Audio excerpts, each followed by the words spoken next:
Les faits divers. Muto Silva, 46 ans, vit avec sa femme et leurs 8 enfants à Bédié, dans la sous-préfecture de Diego-Nifla, dans le département de Oumé.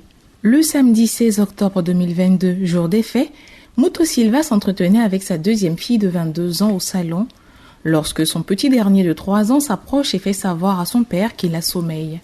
L'enfant se dirige donc dans la chambre pour dormir. À peine est-il parti qu'il revient affolé. « Papa, il y a le feu dans la chambre !» Monsieur Muto se lève promptement et va voir de quoi parle l'enfant. Il est trop tard.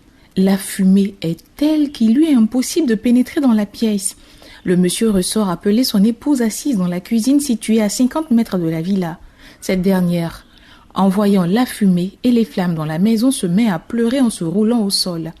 Le couple, suivi de ses enfants, sort de la cour. Une dame à côté appelle les autres villageois au secours.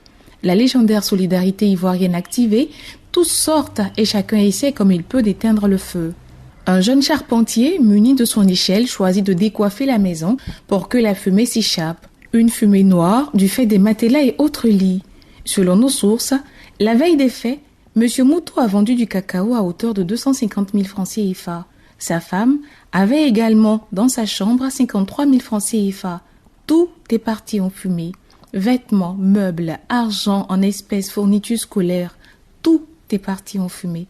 Le couple et ses enfants se sont réfugiés dans la famille de son épouse en attendant de retourner chez eux à la maison. Une maison tout en ruine. Toujours selon nos sources, le couple reçoit chaque jour un peu de réconfort. De vêtements, des billets de banque des autres villageois.